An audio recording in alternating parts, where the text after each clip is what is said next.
మన ప్రభు రక్షకుడు నజరేయుడు యేసుక్రీస్తు నామములో మరొకసారి మీకు అందరికీ వందనాలమ్మా. ఇంతవరకు కూడా చక్కటి పాటల ద్వారా ఆరాధన ద్వారా దేవుడి నామాన్ని మహిమపరిచారు. చాలా సంతోషము. ఈ నెల వాగ్దానము అందరికీ గుర్తున్నదా? ఈ నెల వాగ్దానం ఎవరైనా చదువుతారా? ఈ నెల యొక్క వాగ్దానము అమ్మా అధ్యాయము చెప్పండి. ఇది ఏంటో చెప్పండి.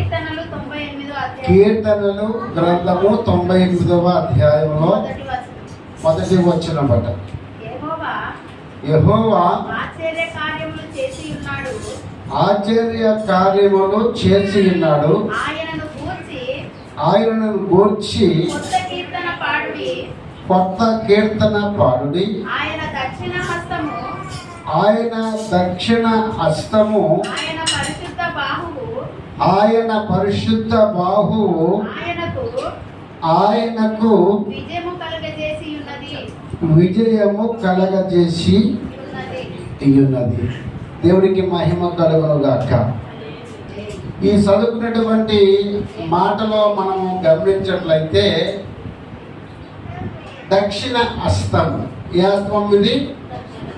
మనకి చాలు దక్షిణ అనగానే గుర్తుకొచ్చేది ఏంది చెప్పాలి.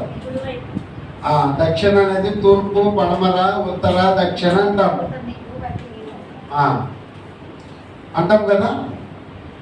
తూర్పు, ఉత్తర, తూర్పు, ఉత్తర. విరజిస్ట్గా చెప్పారు. తూర్పు అంటే అర్థమేంటి? సూర్యుడు ఉదయించే స్థలాన్ని తూర్పు అంటారు. తూర్పు సూర్యుడు ఇట్లా ఉదయిస్తాడు కాబట్టి ఇది తూర్పు వస్తుందా? ఇటు తూర్పు వస్తుందా? ఇటు తూర్పు. పడమర, ఉత్తర, దక్షిణ. అంటే ఇప్పుడు దక్షిణ హస్తం అంటే ఇక్కడి నుంచి దేవుడు దీవించబోతున్నాడా? అంటే అది అక్కడే ప్రతి ఒక్క ఆయన దక్షిణ హస్తం అంటే దిక్కులు కాదు. మనం దిక్కులు అనుకుంటున్నాం కదా. దక్షిణ హస్తం అంటే ఆ హస్తానికి ఇంత మాటల్లో వర్ణిస్తాక ఏమీ లేదట. ఆయన దక్షిణ హస్తము నిజంగా ఆయన యొక్క హస్తము, ఆయన యొక్క చెయ్య దానికి మితిలేనిదిగా మనం చూస్తూ ఉంటున్నాము. అది ఏ కార్యాలు చేస్తాయి? దక్షిణాస్తం అంటే సాహస కార్యాలు. ఏ కార్యాలమ్మా? సాహస కార్యాలు. మనం కూడా చాలాసార్లు సాహసాలు చేస్తూ ఉంటాం. సహవాసం వేరు, సాహసాలు వేరు. సాహసం అంటే ఏదైనా ఆ ప్రమాదకు మించినటువంటి అటువంటి చాలాసార్లు సాహసం లేనటువంటి అటువంటి చేస్తూ ఉంటాం. గమనించండి, సాహస కార్యాలు అని అంటే ఊహకు మించినవి అటువంటి కార్యాలు దేవుడు తన యొక్క చేతి ద్వారా ఆయన హస్తము చాపుతూ ఇక ఈ నెల మొదలుకొని నెలంత వరకు కూడా ఆయన హస్తము ఎవరి మీద ఉంటుందట? తన బిడ్డలందరి మీద ఉంటుంది. దేవునికి మహిమ కలుగును గాక. హల్లెలూయా. అందుకే ఇక్కడ ఒక వాక్యాన్ని మనం చదువుకుందామా? ఆయన దక్షిణ హస్తము గురించి చాలా చక్కటి మాటలు మనము ఈరోజు ఆ వాక్యాన్ని మనం వినేవారిగా ఉందాం. ప్రతి ఒక్కరికి కూడా చక్కగా వాక్యం కూడా మీరు ఎలా చదవాలమ్మా? మీరు ఇచ్చిన మైక్లో వాక్యాన్ని చదవండి. మీరు 118వ సంకీర్తనలో 15వ వచనం 16వ వచనం 118వ అధ్యాయము కీర్తన గ్రంథంలో యెహోవా దక్షిణ హస్తము మహోన్నతమాయను. యెహోవా దక్షిణ హస్తము సాహస కార్యములను చేయును. చూడండి, ఆయన హస్తం ఏం కార్యాలు చేస్తారట? మనం చెప్పుకున్నాం కదా, సాహస కార్యాలు. ఆయన దక్షిణ హస్తము సాహస కార్యాలు చేస్తుంది. ఈ రోజున దేవుడి యొక్క హస్తము మన మీద ఉన్నదా లేదా చెప్పండి. చెప్పండమ్మా, ఉన్నది. ఎందుకంటే మనం నిర్మించబడింది ఆయన చేతుల మీద. మనము నిర్మించబడింది మాట ఆదాము. అమ్మ, మొట్టమొదటిగా నరుడు మట్టితోటి తయారు చేయబడ్డాడు, నిర్మించబడ్డాడు. ఆదికాండము 2వ అధ్యాయంలో మనం అక్కడ చూసినట్లయితే ఒక చక్కటి మాట అక్కడ మనము ఒకసారి మనం దాంట్లోకి ఒకసారి చూద్దామా? ఆ మాటను ఒకసారి చదువుదాం మనము. ఆదికాండము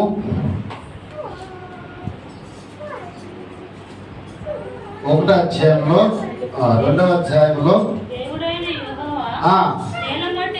నేల మట్టితో నరుని నిర్మించి వారి యొక్క నాసిక రంధ్రములో జీవవాయువును ఊదగా నరుడు జీవాత్మాయను. దేవుడికి మహిమ కలుగును గాక. మొట్టమొదటిగా ఏముదాడు మనకి? నరుడికి ఏముదడమైనా ఎలాగా? ఆయన యొక్క నాసిక రంధ్రాలు ఎలా తయారు చేసాడైనా? మట్టితో ఎలా తయారు చేశాడంటే, ఎలా మట్టితో అంటే తన చేతులతోటి తయారు చేశాడు. కాబట్టి తన హస్తము ద్వారా మనకి గొప్ప మమ్మల్ని నిర్మించటమే మహాభాగ్యము. నిర్మించి ఆత్మ మనలో పెట్టి, ఊపిరి మనలో పెట్టి మన మీద ఆయన సాహస కార్యములు చేసే దేవుడికి ఇక్కడ మనం చూస్తూ ఉంటున్నాం. ఇక మనం గమనించినట్లయితే నిర్గమకాండము 15వ అధ్యాయం 6వ వచనంలో కూడా అక్కడ మాటని మనము ఒకసారి చూసినట్లయితే ఈ యొక్క శరీరములో ఈ శరీరములో, మానవ శరీరములో ప్రతి అవయవము కూడా ప్రాముఖ్యమైనది. అవునే కదా? ప్రతి అవయవము కూడా కన్ను, ముక్కు, చెవి, నోరు ఇవన్నీ కూడా ప్రాముఖ్యమైనదే. అంతకంటే ముందు ఏంటంటే చేతులు బాగా పనిచేయాలి. చేతులు కాళ్ళు పనిచేయలేకపోతే మనిషి ఎక్కడేసినా దొంగలు అక్కడే అంటారు. చూస్తారా? హాస్పిటల్లో పడతారు, కాళ్ళు చేస్తే పడతారు. కాళ్ళు చేతులు పనిచేయకపోతే ఎక్కడుంటామా మనం? ఆయన బతికున్నాడు కానీ మృతుడుగా ఉంటాడు. అది చైర్లో చైర్ ఉంటుంది కదా, హీల్ చైర్లో కూర్చుంటారు. పని చేయు పాపం, బాడీ ఎట్లా ఉంటుంది కానీ కాళ్ళు చేయరు. కానీ తన హస్తములో నిర్మించిన మనల్ని నిర్గమకాండంలో అంటాడు మరలా, యెహోవా నీ దక్షిణ హస్తము బలమునుంది అతిశయించును. యెహోవా నీ దక్షిణ హస్తము శత్రువుల నుండి చితకగొట్టును. అంటే చూడండి, దేవుడి యొక్క కార్యాలు ఎలా ఉంటాయంటే మన శత్రువుల మీద యుద్ధంలో, మన పరిశుద్ధ గ్రంథంలో అనేక మనకి దేవుని యుద్ధం చూసుకోండి. అనేక న్యాయాధిపతుల యొక్క పరిపాలనలో వారి యుద్ధాలు జరిగినప్పుడు ఆయన తన హస్తమ ద్వారా 10 కార్యాలు జరిగించాడు.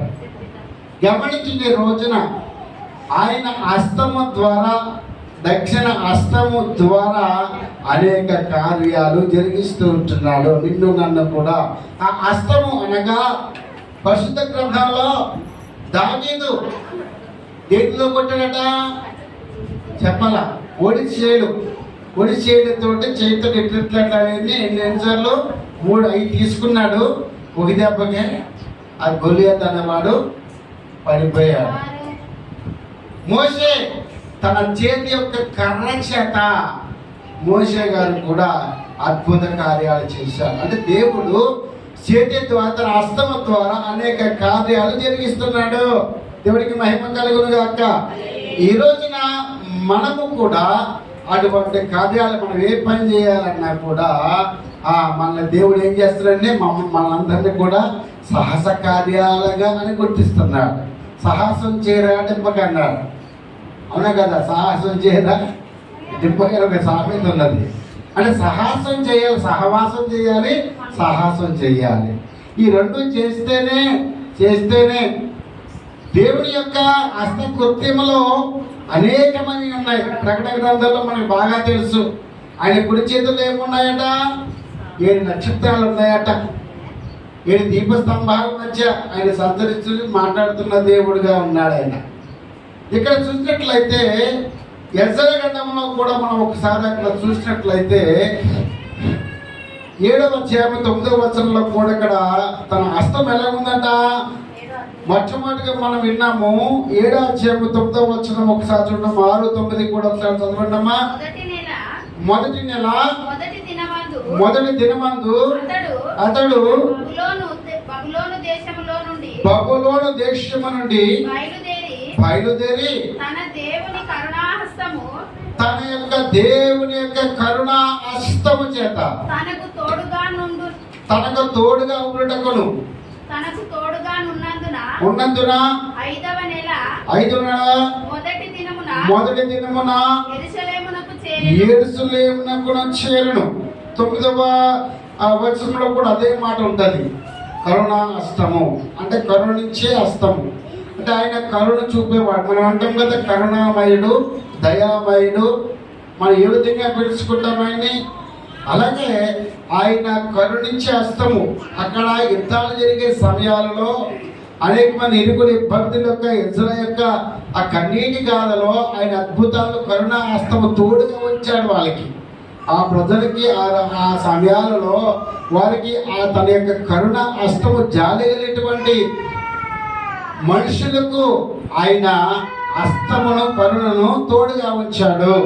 ఇక్కడ మనం చూసినట్లయితే అదే యెషయా గ్రంథంలో మనం ఒకసారి 8వ అధ్యాయము 18వ వచనంలో ఒకసారి చదివినట్లయితే అక్కడ కూడా రాయబడ్డది కరుణా హస్తం. అమ్మా, మా దేవుని కరుణ హస్తము మాకు తోడుగా ఉన్నందున వారు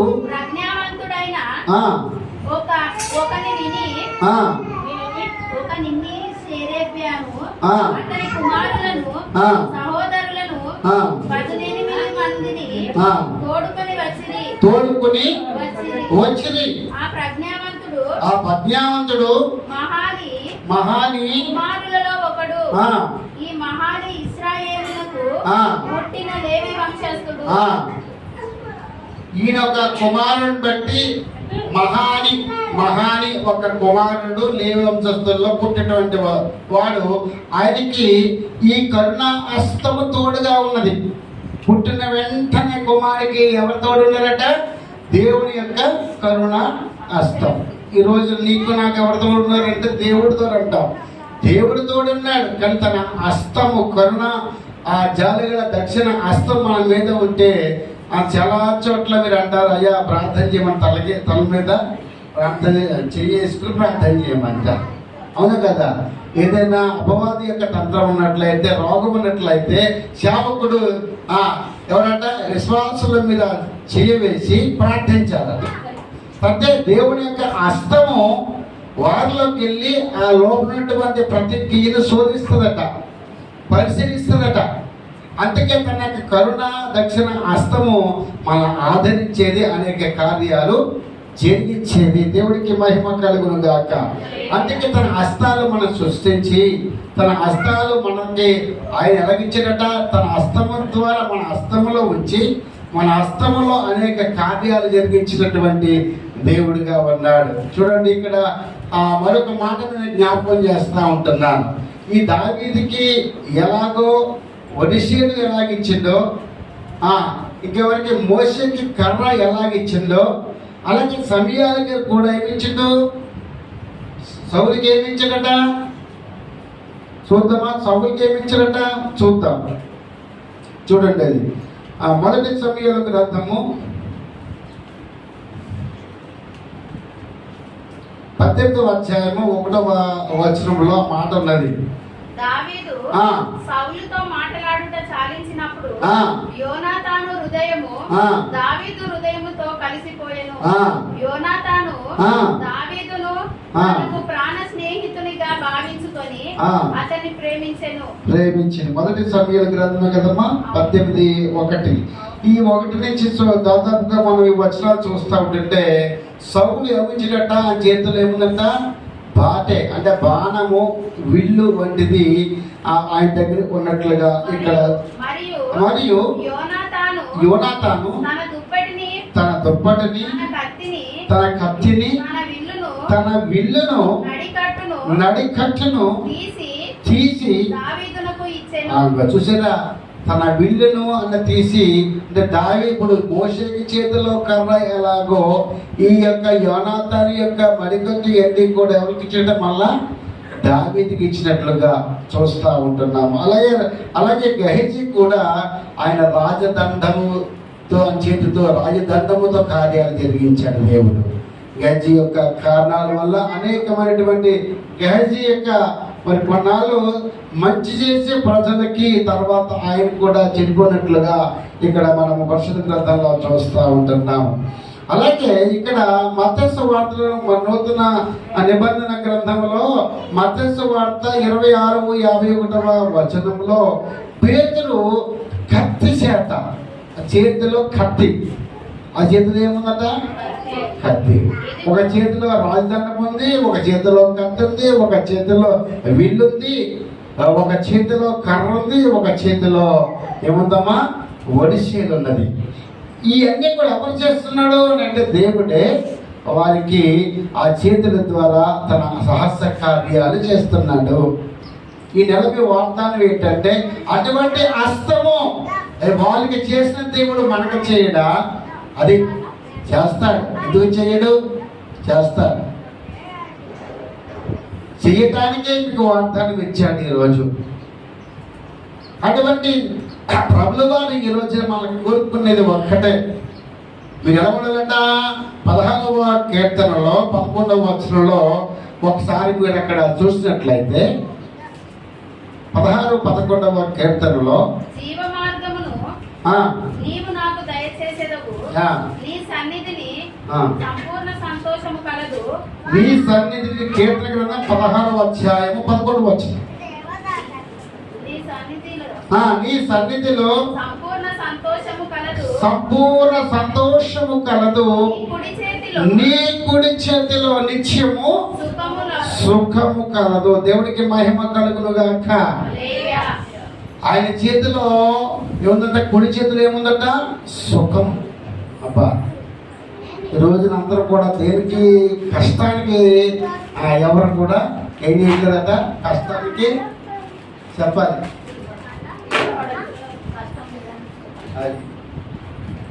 సుఖానికి అలవాడిపోయాం, కష్టపడలేకపోతున్నాం, సుఖానికి అలవాడిపోయాం. స్టార్ట్ అయిపోయిన ఎండలో ఏం రాబులు ఇక నుంచి మళ్ళీ ఫ్యాన్ లేకపోతే చెమట్లో సుఖపడుతున్నాం. చూడండి, నా కుడి చేతిలో నిత్యము ఏముందట? సుఖము కలదు. నిజంగా సుఖం మనం పొందాలంటే కుడి చేతితో పని ఏంటంటే తిన్నట్టునే అమ్మ కుడి చేతితో పనులు చేసేసిన తర్వాత, చేతులతో పని చేసేసిన తర్వాత, వంట వార్పు కార్యక్రమాలు అయిన తర్వాత శుభ్రంగా తినేసిన తర్వాత సుఖంగా పడుకుంటాం. అంతే ఎలాగంట? చేతి ఇట్లా చీయలా పెట్టుకుని ఏం చెయ్యేది చెప్పంటారా? ఇప్పుడు మళ్ళీ వచ్చేస్తాం అనుకుంటుంది. ఫస్ట్ చెప్పేసి కుడి చెయ్యని మళ్ళీ నీకు చెయ్యదు అనుకుంటుందాన్ని. కుడి చెయ్య కాదండి, ఇది కుడి చెయ్య. ప్రతి ఒక్కరు కూడా ఈ చెయ్య పెట్టుకుంటారు పడుకుంటారు అనే కదా. ఇలా పడుకుంటే సుఖంగా ఉంటుందట. అర్థమైందా? దేవుట్లా పడుకున్నాడేమో. ఆయన పడుకునేవాడు కాదు, కొనికేవాడు కాదు, నిద్రపోయే దేవుడు కాదు. చూడండి, కుడి చేతులు నిత్యము సుఖము కలదు. ఈ రోజున ఆయన హస్తముల చేత మనం దీవించబడుతున్నాం, ఆయన హస్తముల చేత మనం రక్షించబడుతున్నాం. అందుకే ఆయన హస్తము రక్షింపలేకుండా కూర్చోగలదట. అందుకే తన చేతులు చాపుతూ ఎప్పుడు కూడా నా ప్రేమైనటువంటి బిడ్డలారా నా యొద్దకే రండి అంటున్నాడు. ఆయన ఏమన్నాడమ్మా? నా యొద్దకే. ఆయన చేతులు చాపుతున్నాడు. కుడి చేతిలో సుఖము కాదు, కుడి చేతి దక్షిణాస్త్రములో సహస్ర కార్యాలు చేస్తాడు. కరుణా హస్తము, దక్షిణ హస్తము, ఇంకా చాలా హస్తములు ఉన్నాయి. కానీ ఈ రోజున అంటాడు నిత్యముకు తన కుడి చేతి ద్వారా అనేక కార్యాలు జరిగిస్తూ ఉంటాడు. దేవుడికి మహిమ కలుగును గాక. 44వ సంకీర్తన 3వ వచనం కూడా ఒకసారి చూద్దామా? 44వ సంకీర్తన. వారు తమ ఖడ్గము చేత ఖడ్గము చేత దేశమును స్వాధీనపరచుకొనలేదు. స్వాధీనపరచుకొనలేదు. వారి బాహువు వారి యొక్క బాహువు వారికి జయమియ్యలేదు. వారికి జయం ఇవ్వలేదు. నీవు వారిని కటాక్షించితివి గనుక నీ దక్షిణ హస్తమే నీ దక్షిణ హస్తమే నీ బాహువే నీ బాహువే నీ ముఖ కాంతియే నీ ముఖ క్రాంతియే వారికి విజయము కలుగజేసెను. వారికి విజయము కలగచేసెను. నీ బాహువే నీ ముఖ క్రాంతియే నీ దక్షిణ హస్తమే వారికి ఏం జరిగిస్తుందమ్మా? విజయం. విజయం చేతి లేకపోతే మనం ఎలా ఉన్నా చెప్పండి ఒకసారి. చేతి అది మనకి ఒకవేళ ఈ పక్క 3 చేతులు ఈ పక్క 3 చేతులు ఉంటే ఏమంటారు చెప్పండి. ఎంత మనసు కాదు, పొగేస్తారు. పొగేసేసి కింద గౌరి కూడా వేస్తారు. అర్థం డబ్బులు పెట్టేసి. ఆయనకు ఉన్నటువంటి స్వభావం బట్టి, స్వరూపాన్ని బట్టి, ఆయనకి ఇచ్చిన 2 చేతుల హస్తములు బట్టి మనకి 2 చేతులు ఇచ్చారు. ఆయనకు ఉన్నటువంటి ఆ స్వరూపం అంతా కూడా మనకి ఇచ్చారు. అందుకే ఆయన కుడి చేతిలో సుఖము, నిత్యము సుఖం అంట. ఆయన హస్తాలు మనం ఉండాలి. అది అందుకే ఏంటంటే ఆయన చేతిలో మనం ఉంటే సుఖంగా నిద్రపోవచ్చు. అందుకే మనం ప్రార్థించుకున్నప్పుడు అయ్యా నేను మాత్రం బాగా పడుకుంటాను, నన్ను మాత్రమే చూస్తూ కాపలా ఉండండి అని ప్రార్థన చేసుకుంటాం. అవును కదా. మా ఇంటి చుట్టూరు నీ దేవదూతలు కట్ చేసేసి మేము మాత్రం సుఖంగా పడుకుంటాం, మా కుడి చేతి పెట్టుకుని పడుకుంటాం అని మనం ప్రార్థన చేస్తాం. కానీ దేవుడు అంటాడు తన దేవదూతలు ఖచ్చితంగా ఆయన హస్తమని తోడుకున్నప్పుడు ఆయన దేవదూతలు ఏమైంది నీకు? ఆయన హస్తమని తోడుంది కదా. ఆయన హస్తమనికి తోడుంది. ఎప్పుడు ఆయన హస్తముల ద్వారా నువ్వు నిర్మించబడ్డా, ఆయన హస్తము ద్వారా నువ్వు పోషించబడుతున్నావు. ఈరోజు అటువంటి చక్కటి తన బాహుబలము చేతటండి విజయం పొందామంట. ఆయన బాహుబలం అంటే తెలుసా? బాహుబలం అంటే ఏంటి? బాహుబలి విన్నారు కదా, బాగా తెలుసు మీకు. అంటే ఆయన చేతిలో బలం మాట. ఆ చేతులతో ఎంత బలమైనా ఎంత యుద్ధమైనా చేస్తాడు అని బాహుబలి అంటారు. ఇది బహుబలం అంటే అటువంటి బలవంతుడు ఎవ్వరు లేడు. సంవత్సరం కన్నా బలవంతుడు పరిశుద్ధ గ్రంథంలో ఎవరు లేరట. కానీ అంత బలహీనుడు అయిపోయాడు. ఎందుకంటే తన హస్తాలు ఏమైపోయి ఆయన మీద బలమైన సాధనంగా ఉన్నాడు. బలవంతుడిగా బలవంతుడి చేతిలో బాణం వలె వాడబడ్డాడు. తర్వాత ఏమైపోయాడట? ఈ లోక నాథుడైనటువంటి ఆ యొక్క అపవాది బడిలోకి వెళ్ళిపోయి ఏమైపోయాడట? ఈ బలహీనుడిగా అయిపోయాడు. మళ్ళా బ్రతమాలుకున్నాడు. దేవుడు మరలా కరుణించాడు. తన కరుణా హస్తమని చాపాడు, తన దక్షిణ హస్తమని చాపాడు. మళ్ళా బలవంతుడిగా ఉండి అక్కడ ఉన్న వారందరినీ కూడా వేసినట్ట భూకంపం ద్వారా అతకం చేసి అందరిలో ఆయన కూడా చనిపోయాడు. ఆయన పేరు కూడా రాయబడ్డది నీతిమంతుడి కింద. ఈరోజు చూడండి, తన హస్తముల చేత ఈ భూమి సర్వ సృష్టిని కూడా ఆయన మాట ద్వారా సర్వ సృష్టిని చేసి చేతుల ద్వారా మనల్ని చేశాడు దేవుడు. కాబట్టి అంత ఆధిక్యత మనకి మాత్రమే దేవుడు అనుగ్రహించాడు. దేవుడికి మహిమ కలుగును గాక. హల్లెలూయా, హల్లెలూయా. అలాగే ఇక్కడ మనం చూసినట్లయితే తన హస్తము ద్వారా మరి ఎన్ని కార్యాలు చేశాడు అని అంటే మరొక 2 విషయాలు మనం తెలుసుకుందాము. 136వ కీర్తనలో 12వ వచనములో ఆయన చెయ్యి చాచి తన బాహుబలము చేత వారిని రప్పించాడు. అది ఎవరిని రప్పించాడు? చెయ్యి చాచి తన బాహుబలము చేత ఐగుప్తు నుంచి. ఇక్కడ చూడండి, ఇక్కడ ఎవరిని రప్పించాడు? ఐగుప్తు కాదు, సారీ, ఇశ్రాయేలు. దావీదు, అది దావీదు కీర్తన కదా, 136వ సంకీర్తన. ఏమ్మా 136వ సంకీర్తన పైన ఏముంది? 1వ వచనంలో యెహోవా దయాళుడు చెల్లించి ఆయన కృప నిరంతరముండు. ఆయన చెయ్యి చాపి 12వ వచనంలో చెయ్యి చాచి తన బాహుబలము చేత వారిని రప్పించను. ఆయన చెయ్యి చాపి రప్పించాడట. అమ్మా వింటున్నారా? చెయ్య. మోషే ఏం చేశాడట? తన కర్రతో ఏం చేశాడట? ముందేమో సముద్రం, వెనకాలేమో ఫరో సైన్యం. ఏం చేయాలో అర్థం కాలేదు. దేవుడు ప్రార్థించాడు. దేవుడు ఏమన్నాడు? నీ హస్తంలో నా హస్తము, నువ్వు చాపి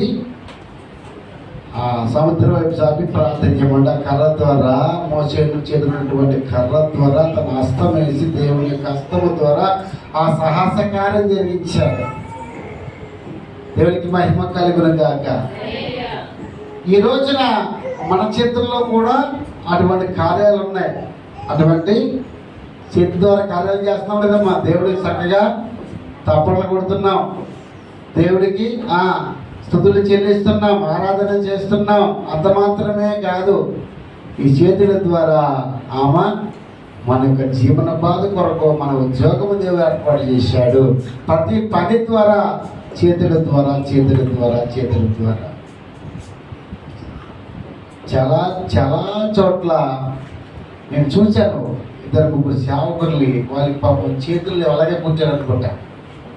చిన్నగా ఉంటాయి. అయినా కూడా వాళ్ళు బైబిల్లో పట్టుకుని భలే చెప్తారు. వాళ్ళు చాలా బాగా చెప్తారు. ఆంధ్ర ప్రాంతంలో ఉన్నారు అంటే ఆంధ్ర ప్రాంతంలో ఉన్నారు, తెలుసు నాకు. చూడండి, అంటే తన హస్తము ఆయన దేవుడు అంటే చిన్నప్పుడు పుట్టుకలోనే వాళ్ళకి లేవు, చిన్న ఉంటాయి మట్టలాగా. కానీ ఆ పరిశుద్ధ గ్రంథాన్ని వారు చేతపరుచుకుని చదువుతూ ఉంటే దేవుని హస్తం వాళ్ళ తోడే ఉంది. దేవుడికి మహిమ కలుగును గాక.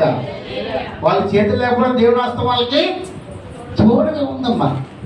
ఈ రోజున అటువంటి హస్తముల ద్వారా చెయ్యి చాపి తన బాహుబలము చేత దేవుడు అనేక కార్యాలు జరిగిస్తూ ఉంటున్నాడు.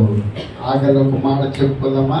చూడండి, అదే అపోస్తలుల కార్యములలో 4:30 అధ్యాయం 30 వచనంలో కూడా చక్కటి మాటను చూద్దాము. నీ పరిశుద్ధ సేవకుడైన యేసు నామము ద్వారా సూచక క్రియలను మహత్కార్యములను చేయుటకును నీ చేయి చాచి ఉండగా నీ దాసులు బహుధైర్యముగా ఈ వాక్యమును బోధించున్నట్లు అనుగ్రహించుము. చాలా చూడండి, ఇక్కడ పాత నిబంధనలో కాకుండా కొత్త నిబంధనలో కూడా యేసుక్రీస్తు తన హస్తము ద్వారా గుడ్డు వారికి ఏమొచ్చాయట? అమ్మా, కళ్ళు వచ్చేసి తెరవబడ్డాయి. ఆయన చేతి ద్వారా అనేక సూచక అద్భుత కార్యములు దేవుడు జరిగించాడు. తన హస్తమత్వ తన బాహుబలము చేత దేవుడు గొప్ప కార్యాలు అక్కడ జరిగించినట్లు, సాహస కార్యాలు చేసినట్లుగా ఇక్కడ చూస్తూ ఉంటున్నాము. అలాగే యోబు గ్రంథములో కూడా తన బలము వలన, తన బలము చేత, తన బలము అంటే బాహుబలము చేత ఆయనకి కూడా అక్కడ చూద్దామా? యోబు గ్రంథము 26వ అధ్యాయము 12వ వచనంలో కూడా వచ్చిన మాటను చూద్దామా?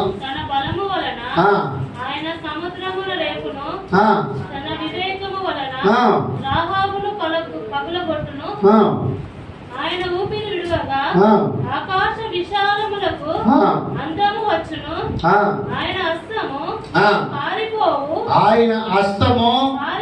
పారిపోవు మహాసర్పమును పొడిచెను. దేవుడికి మహిమ కలుగును గాక.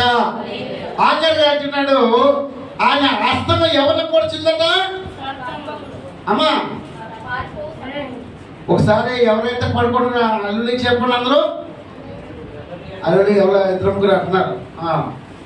ఎవరు పడుకుంటలేదు కదా, బాగా పెట్టినారు కదా. చివరిని ఏమంటారంటే ప్రభువారు యేసుక్రీస్తు వారు ఆ యోబు గ్రంథంలో చెప్పిన రీతిగా ఆయన యొక్క దర్శనం ద్వారా ఘట సర్పాన్ని తన హస్తము ద్వారా ఏం చేసినట్టే పొడిచి చంపేసేటట్టు. పొడాలంటే అలా ఏం చేయాలమ్మా? పొడాలంటే మనం మాట ద్వారా పొడి చేస్తామా? చేతుల ద్వారా పని జరగాల, మాటల ద్వారా కాదు.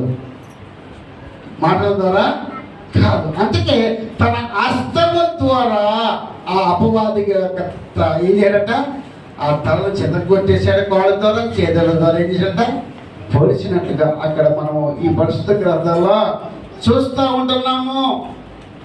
ఈరోజు తన హస్తముల చేత గొప్ప కార్యాలండి, గొప్ప కార్యాలండి, గొప్ప కార్యాలు, ఎన్నో కార్యాలు జరిగిస్తున్నాడు దేవుడు. హస్తం మనకు తోడు లేకపోతే, ఆయన మనకు తోడు లేకపోతే ఈ లోకంలో మనం ఏది చేయలేం.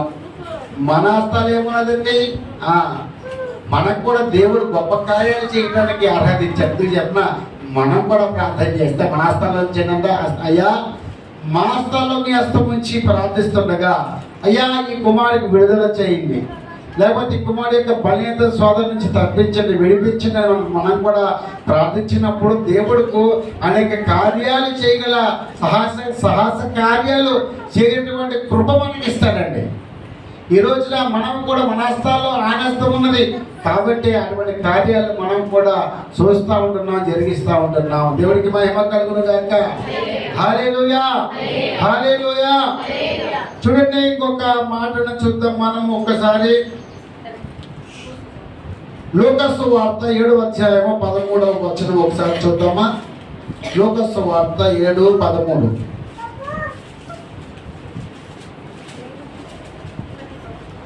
ప్రభువు ఆమెను చూసి ఆమె యందు కనికరపడి ఏడవవద్దని ఆమెతో చెప్పి దగ్గరకు వచ్చి పాడెను ముట్టగా మోయుచున్న వారిని నిలిచిరి. చనిపోయిన వ్యక్తిని కూడా ఆయన ఆ పాడిని ముట్టుకుంటే ఆయన హస్తము తాగగానే ఏమైపోయాడ, మనిషి అయిపోయాడట, బ్రతికే. లాజరు చనిపోయి ఎన్ని రోజులైందట, 3 రోజులు అయ్యింది. ఓ లాజరు రా అన్న మాట ద్వారా అన్నాడే. ఇక్కడ కాదు, తన హస్తము తాగాయట కాలి. అది పట్టుకెళ్తున్నారు, కాలి అది కాలి అంటే తెలుసు కదా, కాటిలో తీసుకెళ్ళిపోతారు కాడి కట్టి. నలుగురు పట్టుకుని మోసుకుంటా కాడికి తీసుకెళ్తారు. ఒక సందర్భంలో ఆయనకు ఎదురుపడి తన హస్తము తాగిందట. అంతే. ఆ తాకినప్పుడు ఏమిందంటే గొప్ప కార్యాలు అక్కడ జరిగాయి. దేవుడికి మహిమ కలుగును గాక. అలాగే ఇక్కడ మనం ఒకసారి చూసినట్లయితే అదే లూకాసు వార్తలో 8వ అధ్యాయము 55. 8వ అధ్యాయం 55. అమ్మా, ఆమె ప్రాణము తిరిగి వచ్చింది కనుక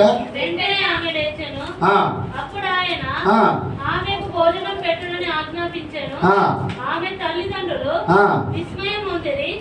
అంతటా ఆయన జరిగినది ఎవరితోనూ చెప్పవద్దని వారికి ఆజ్ఞాపించెను.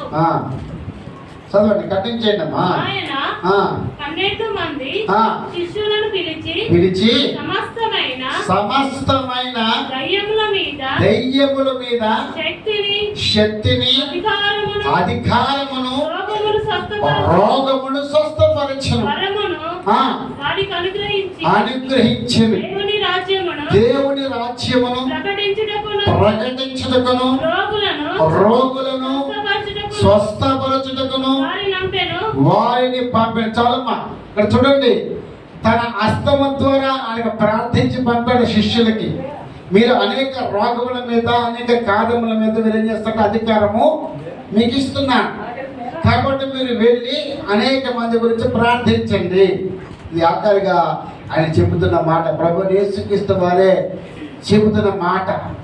ఎలాగ మరి, మీరు శిష్యులుగా నాకు అనిపించారు కాబట్టి, నా దగ్గర ఉన్నారు కాబట్టి మీరు వెళ్ళి ఇంతవరకు 50 మంది 75 మంది శిష్యుల్లో 52 మంది ఎన్నుకుని 52 మందిలో 12 మంది మళ్ళీ ఎన్నుకుని, వారికి విద్య లేదు, ఏమీ లేదు, పామరులు, వారందరినీ ఎన్నుకొని దేవుడు వాళ్ళని అభిషేకించి తన హస్తము ద్వారా వాళ్ళని అభిషేకించి అనేక మంది మీద వాళ్ళని ప్రముఖులుగా ఉంచారట. దయ్యాల మీద అబ్బా వాళ్ళు ప్రార్థిస్తే గిలగలా ఆ దెయ్యం పెట్టిన వారు ఆ రోజుల్లో కొట్టుకునేవారట.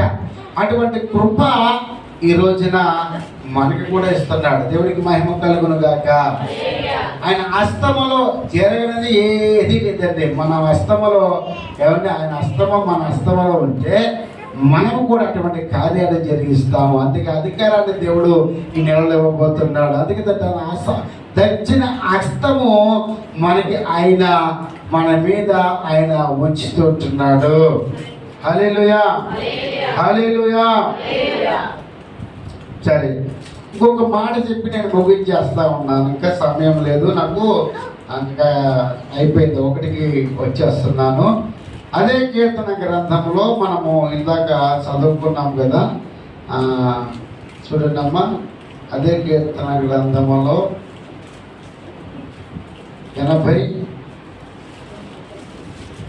80వ కీర్తన 17వ వచనంలో ఆఖరిగా